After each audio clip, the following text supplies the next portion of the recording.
you, Lisa and Brother Robert, for the introduction.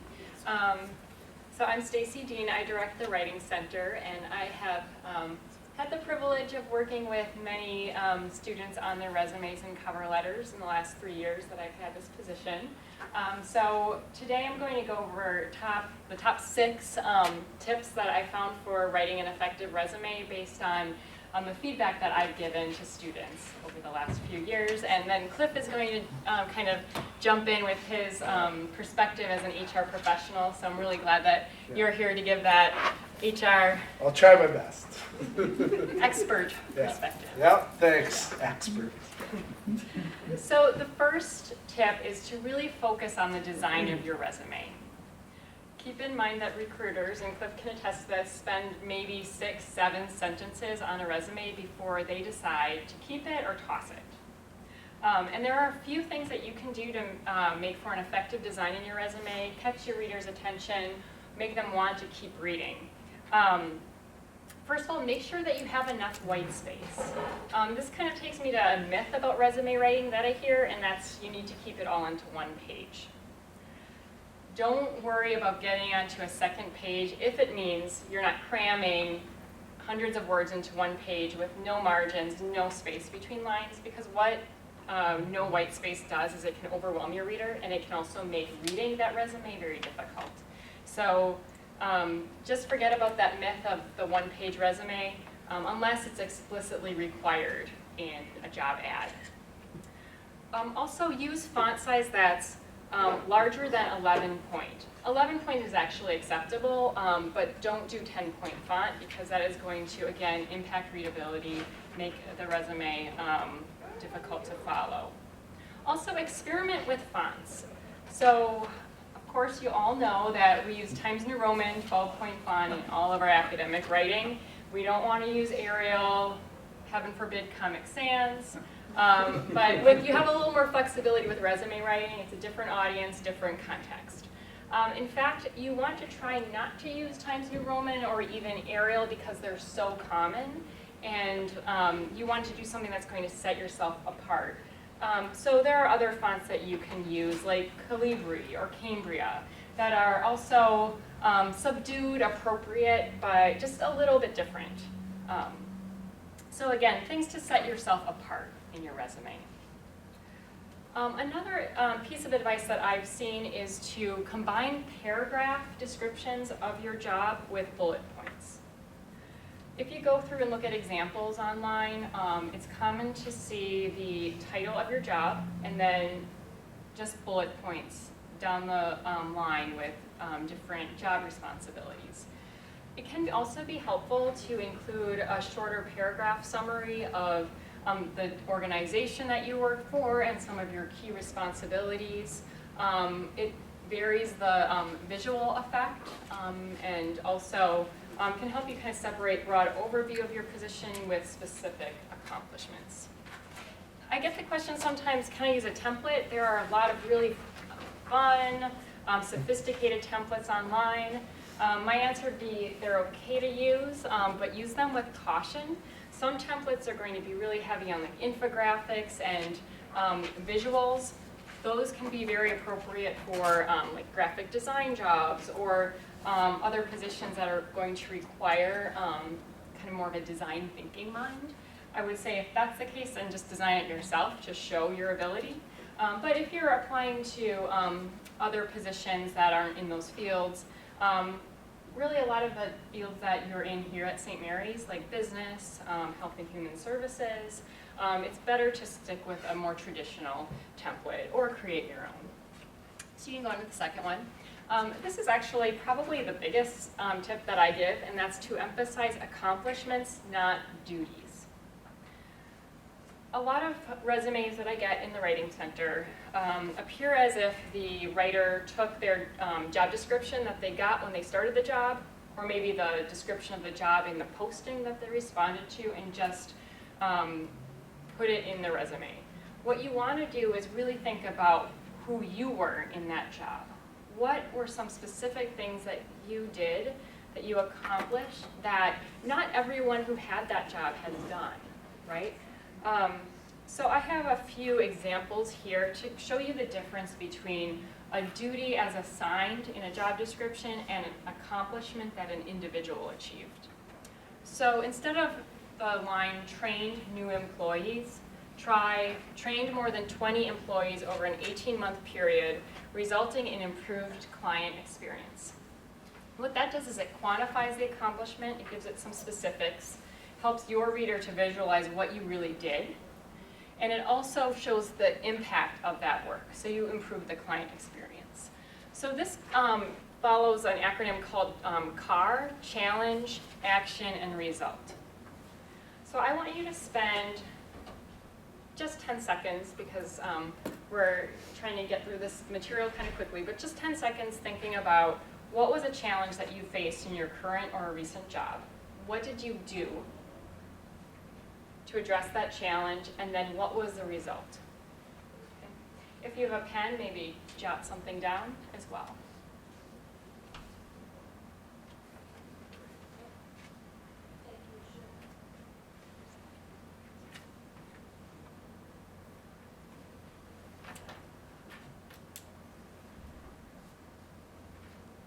Some other things to think about too are awards you've received, promotions. If you've held more than one position at a job, why is that? Hopefully it was because you were given additional responsibilities based on prior performance. I see resumes quite frequently have two positions in the same organization, and it's not clear to me as a reader why they held those two positions and what was the impetus for their transitioning into a new job. Often it was a promotion, but they're not saying that. So include a line above your most recent job, say that says, I was promoted to a position with greater responsibilities due to accomplishments in, and then explain more about that. It also gives you a great opportunity to talk more about your transition between positions in, say, an interview setting. All right. Use power verbs. I have a handout that is on the table. It's the blue sheet, and it has well over 100 different verbs that you can use in your resume. So as you think about how you're going to describe the work that you've done in your resume, think about using a variety of words. Going back to my experience in the Writing Center, I've seen quite a few resumes with individuals who have held management level positions, and yet many of their bullet points use words like supported or assisted. Sounds like they were in an assistant position rather than a mid-level management position. So consider the impact, the connotation of the verbs that you use, and try to use the same verb no more than twice in your resume, right? If you really were helping, assisting, or supporting somebody or something, look at the different helping verbs here, or as an example. So words like coached, counseled, rehabilitated, if you want to look at a more kind of health and human services focus, alleviated, accommodated, those are all helping, but they have different connotations that are going to be more precise and speak to the actual work that you did. So I think this is a really handy guide. If you do a Google search for power verbs resume, you can find dozens of handouts just like this. A few other comments that I have about using verbs. So we talked about variety of verbs, choosing them carefully to accurately describe what you did. I want to talk about tense for a little bit. Make sure that if you currently hold a position and you're describing that in your resume, that you use present tense, because you are still doing those things. An exception would be an event or that you organized, or a specific thing that you did for that job that you only did once and you're not going to do again. So, for example, in my job I organized a major faculty development event on supporting student writing. That's not an annual occurrence, let alone monthly. That's something that I may not do again, at least for a few more years. So I would use the past tense for that, even though I'm currently in the job. But if it's, if I want to describe my work like consulting with student writers, I do that on a near daily basis, so I would use the present tense. With jobs that you no longer hold, then use past tense for everything. So again, past tense for jobs that you've had, and then for anything you currently do that's ongoing, use present tense. I see those tenses used incorrectly or inconsistently, and that's kind of a matter of just proofreading, kind of a quick fix. So moving on to number 4, lead with a headline. So Cliff may have some opinions on this from the field of HR, but I would say avoid a traditional objective statement. So if you look for sample resumes online, you'll probably come across some that say objective at the top. That's really not in style, so to speak, anymore. It's more common to have a headline or a summary statement at the beginning. And the reason is this. Objective statements are going to really tell your reader what you want. What position do you want? What do you want to get out of it? Summary statements or headlines are more about who you are and what you can offer an organization. So they're more focused on the organization and what you can give, as well as who you are as a professional overall. So I would ask you, like, how would you describe yourself as a professional using fewer than 10 words? Don't have to do it now, maybe something to think about after this session, maybe tonight or when you're next working on your resume. Look at your objective statement if you have one and ask whether it really describes who you consider yourself to be as a professional. So some examples would be experienced therapist, specializing in blended families and couples counseling. Okay? So it tells me a few things. This is somebody with a focus on therapy. They have experience. I want to know more about that and actually look at their job qualifications. They have a focus in blended families and couples counseling, so they know who they are, the type of clients they want to have. Registered nurse with experience in urgent and high volume settings, give a little bit of context for that nursing experience, or accomplished marketing manager with expertise in higher education.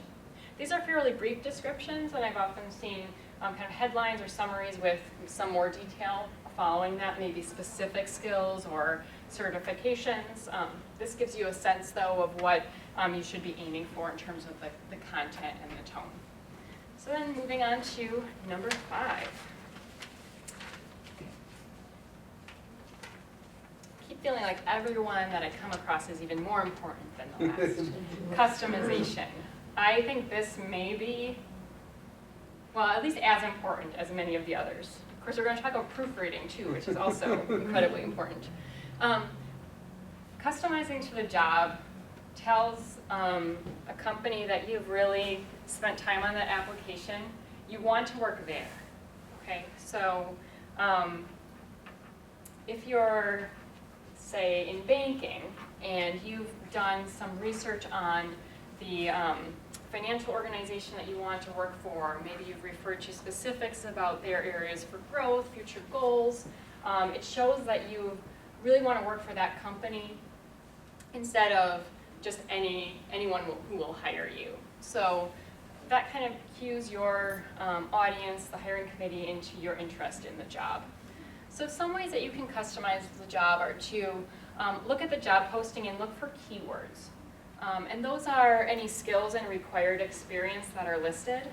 And make sure that you include some of those words in your resume and your cover letter. I think Cliff's going to talk about cover letters too in a little bit. Often, especially at larger companies, an HR department will just really skim quickly through resumes and cover letters and see, does this person have the qualifications we want that we've listed in the job description? Okay? If they're not there, more likely that your resume will be tossed out. Put some of those most important job-related skills from the keywords in the top third of your resume where they'll be very visible. And then paste your resume text into you can use a word cloud generator. I'll send this PowerPoint to you all via Lisa so that you can use this link. This links you to a word cloud generator. If you post the job ad in there, it kind of shows you which words are most common in the job description, and it's a little shortcut to figuring out what's most important to include. I didn't talk about cover letters today, but I would say that customization of your cover letter is where you can really shine in terms of the research that you've done on the organization to which you're applying. So I usually suggest second to the last paragraph, write a paragraph about what about that organization makes you want to be an employee there, right?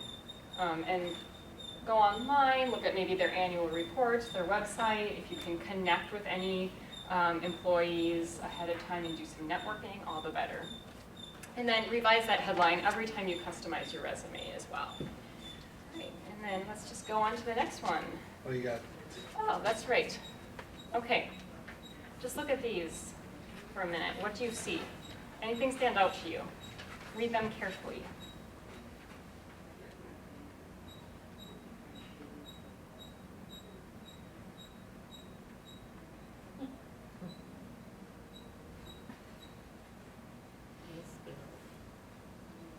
All right, so under skills, what do you see? Is that the wrong spelling? Well, attention to detail is mentioned twice, which shows that actually a lack of attention to detail. Objective seeking a party-time position. We can assume they meant, yes. I mean, maybe it really is. Maybe it's like an event planning company. I don't know. But part-time is probably what they meant, not party-time. So this brings me to my final. Proofread, proofread, proofread. If you don't consider yourself like a good writer and maybe you don't feel like you're a good speller, or in academic papers you struggle with grammar, still focus on your resume and proofreading it so that it's perfect, so that there aren't any errors. Read it out loud. That's a great way to catch your errors that you might just overlook. Ask others for feedback. Of course, I'm going to mention the Writing Center. We're here to review your resumes. You know, in academic writing, we don't proofread like papers. With resumes, though, I will point out grammar errors because it's not for a course, and I know that it's really high stakes. We can't guarantee that we're going to catch everything, but we can help you with grammar and errors in your resume. You can ask friends, colleagues, family members, really draw on your community to help you to create the best resume that you can. And then we also on the Writing Center website have some other resume and cover letter resources as well. And that is it. So I'm going to hand it over to Cliff, who's going to talk more about resumes and cover letters from his perspective as an HR. So. Yeah, and I'm just going to add, I'm going to be about, 15, 10 to 20 minutes in between there for mine also, and we'll be available for questions. Stacy and I both talked about that when we had a phone conference this week when we both found out we were presented. So we had a phone conference and talked about being available for questions after too. So I think we're just going to do a switch. we're going to do a so switch once I get the slideshow. Yeah. All right, so I have a lot of, I'm a little, well, I wasn't a little nervous when I got the call. I was really excited. I got to meet the gals in the back at the state fair. And I always try to make a point to go, the University of North Dakota is there, and that's my hometown, and that's where I got my undergraduate degree. And I also make a point to always stop by the St. Mary's University booth. Had a great talk with them back there, and they said, give us your business card, we'd like for you to come speak. And it's funny because the person that I was walking with basically sits across the hall from me, and we graduated on the same day. We did not know each other. I was not the human resource manager at Project Turnabout. When I walked in graduation, I started that role 2 weeks after, but I accepted the job 2 weeks before I walked in graduation ceremony. And her and I got to talking, and we realized that we graduated at the same time, and there's 3 different ceremonies, and we walked in the same ceremony, but we were different programs.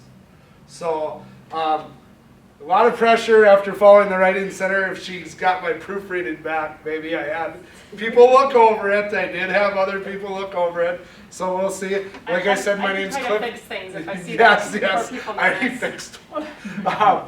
Like I said before, my name is Cliff Nystrom. I'm a 2017 graduate of the Masters in Human Resource, and I'm the Human Resource Manager at Project Turnabout. Little bit of background on myself. Like I said before, I'm a 2004 graduate from the College of Business and Public Administration from the University of North Dakota. That's where I got my bachelor's in marketing. In 2017, like I said, Masters of Arts in Human Resource Management from St. Mary's University here on the online program. I'm the Human Resource Manager at Project Turnabout. You ask what that is.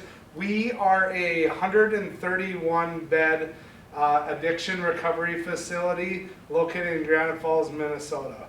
We have 111 beds due for chemical dependency use, drugs and alcohol, and then we're one of 4 residential gambling facilities located in the whole United States. And we have 20 beds that are required for that. Huge location. I wish I would have brought a picture of it, but maybe next time. Basically, that gives a summary of myself. I'm a one-person HR department, and I oversee all the HR aspects of 180 employees. So that's hiring, recruiting. I do have a training coordinator that I work with for developing interns, developing staff trainings. Finance helps a little bit with benefits, but all in all, throughout the recruiting and onboarding and resume searching, I'm viewing all those, and I'm the complaint department if anybody has any questions. So we can go into some things that I've seen that I'll be talking about because we kind of shared slides. I also catching attention, 5 to 10 seconds. One-man HR department. I do pass resumes on to other managers, but I got that 5 to 10 second look to the good description, the good, that RN description and the counseling description that Stacy gave earlier. Great information that would catch an eye right away. Sometimes I'm hiring for specialized positions. Human services, people will know this. I'm looking for licensed alcohol drug counselors. I'm looking for registered nurses. I'm looking for licensed professional counselors. I'm looking for LMFTs. I'm looking for licensed social workers. Not everybody there's that, but when I'm looking for those specific jobs, those need to be there. Those credentials need to be there. Otherwise, I can't have you working with patients because that's a state rule. Powerful and memorable resumes. I'll talk a little bit about that.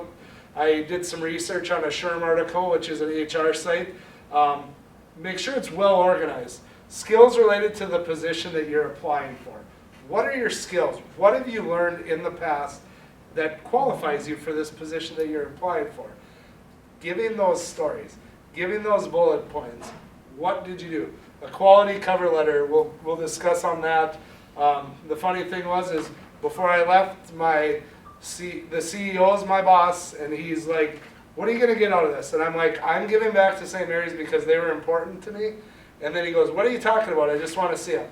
And he looked through it really fast because he was busy, just got back from vacation, son got married. He looked at it and he goes, we should probably mention the cover letter. And I'm like, it's in there twice. So I got a slide on cover letter and I talked about it.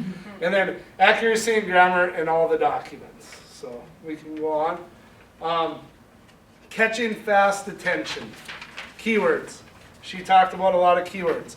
I'll talk about keywords in another slide. Using like core competencies. Skills is kind of not the best word, but core competencies, maybe duties, attention to duties. What did you do? You got to be aware of applicant tracking systems too. We don't use one at the place where I use, but through the research that I looked at, some places use applicant tracking systems where if they're looking for an RN, and I'll use the RN as an example, if registered nurse isn't in there, done. They might be looking for X amount of experience. If that experience isn't in there, it's not there. I mean, you can't lie about your experience. It's just some of those things is to be aware of, and then maybe discuss at interview. Show your worth before that. Quality headlines. She talked about headlines. I won't really touch on that. Her headlines were great. Credentials, like I said, I focus on credentials a lot in my position because I have to have credentialed people for the jobs that I'm hiring. Not all jobs, but you know, the ones specific for credentials, I mean, we don't get as many applications for them, so it's easy to just flip through, and if they don't have them, it's trying to get them in for another position too. Maybe they're close to getting that credential. Maybe they're from out of state and they need help getting credentialed another way. Finding ways to get that person in the organization and find it out. Education, big part. List your education. List, you know, accomplishments in education. If you made the dean's list, list it. I mean, that's something that I look at and I like to see. And I like to see, even if you guys are all going back to school, some of you guys have graduated, even listing that you're currently in school. My supervisor looked at my resume, a guy with 0 HR experience, but I had the master's degree attained at the point when I interviewed.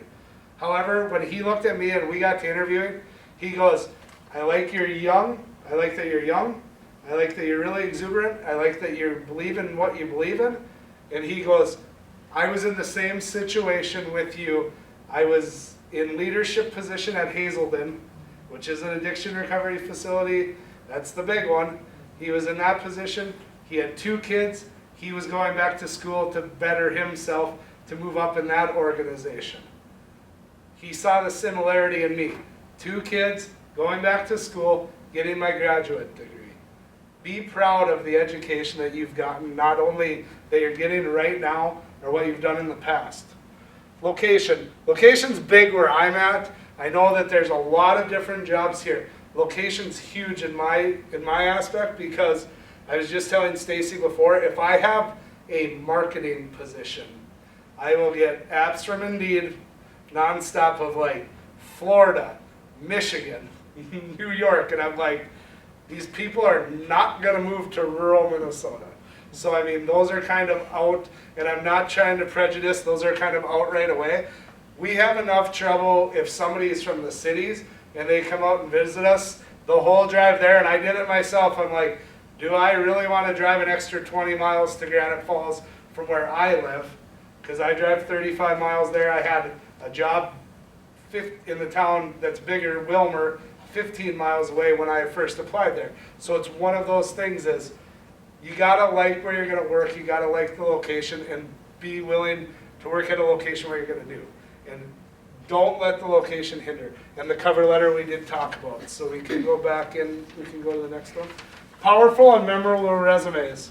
I realized that I was working with the Writing Center, so I apologized first if my citations aren't right for a website, but I did cite the one article that I did some research on because I really liked the article. It covered a lot of things because I saw Stacy's slides before. It covered some of those and went into a little bit more details. So what we have here is a well-branded headline. The name of the position that you're applying for and why do you qualify for it. What sets you apart that that position is yours, not Stacy's. That position's mine, not Stacy's. I'm using Stacy as an example. I'm sure she's qualified for it, but it's one of those things is, what qualifies me above Stacy? Always think of it that way. Somebody out there is going to be better than you. You just have to show that you're better than that person before them. Tell that to my kids when I'm coaching hockey. Somebody's going to work harder than you, you got to work harder. Details about the organization where you've worked in the past. Job title with a key description, also lists key duties, skills, core competencies that were done in your previous position. Important. Stacy had great examples of, I liked the car thing. I didn't catch that the first time that I was looking at it, but that is awesome. Just taking that little skill, flipping it into a narrative, shows that you really care, and it gives what we call in my organization SMART goals. You've accomplished, you've had something that you had on your radar, you've accomplished it in a time frame, what benefit did it give you? Emphasize achievements. This is your chance to brag about yourself and promote yourself. Talk about it. care if you feel like you're walking through the door and they got to widen the doors because your head's so big, but talk about everything about you and why this position is yours. Why you for the position that you want. And then highlight key HR words like core competencies, skills, applicable licenses. I'm trying to think of some other ones, but there's, just accomplishments, achievements, there's power verbs that she said, those things are amazing. And I wish I had some of those. I really wish I had this thing where you could throw your resume in and check words too. So yes, you guys are cheating. Okay, we can go to the next one. Prepare resume for an applicant tracking system. Like I said, most companies are using this today, so using acronyms that meet the job description. Masters, MA, MS, looking for master's degree, write it out. Sometimes they're looking for, must be a bachelor's degree, write that out. Sometimes they're looking for CPA, must be a CPA. If CPA is not in there, it's out. If, human resources isn't in there, or for myself, I was just speaking with them before, if you're not SHRM certified, you're out. I'm not SHRM certified yet, I'm working on that certification, but it's one of those things, if you're not certified, they'll throw that out. They do say usually in the job description preferred, they want it. They don't want it preferred, they want it. Share what makes you special. Education, professional certifications. We kind of talked about that and I claimed on that before, but like I said, I'm a little out. Write tight, lean, and clean. She talked about the resume. She talked about too many words. Clean, one page. And the graphic stuff, for sure, it completely just, I got one the other day that had a picture and lines all over it, and I'm like, this is interesting. And I can't remember what position she's applying for, but I think it's a Wilmer project coordinator. And that person, she obviously didn't read the job description because it's nothing creative. It's meeting and networking with people because we're trying to build a new facility in Wilmer, Minnesota. It's one of those things of being a liaison and sitting down with business leaders in the Wilmer community and having a strong Wilmer community presence. Proofread and edit, she slammed that home nonstop, and that's a huge part of it too, so we can go to the next one. Quality cover letter, optional, but well taken. This is your opportunity to write a narrative about yourself. Show your writing skills. Show your passion. Show your passion. Show your writing skills. Gives you the chance to research the organization. Stacy and I talked about it on the phone. Showing that little extra effort that you have the care for that organization puts you to the top of the stack. The extra effort, because they're optional. Optional is a funny word. We want it. It's optional.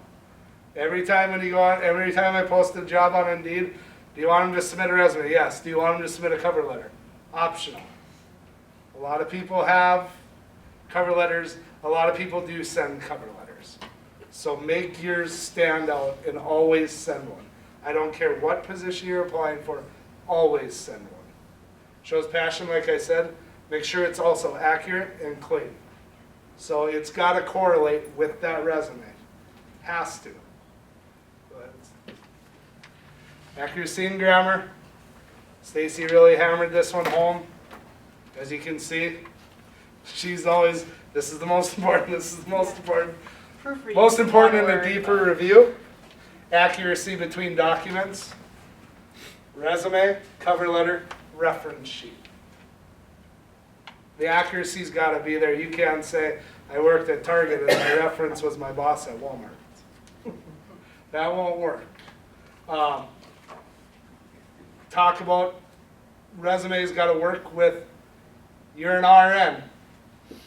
I'm an RN. I've only been an RN for 2 years. It says on your resume. On your cover letter it says I've been an RN. I've been an RN for 10 years. That person didn't update their resume, they only updated their cover letter.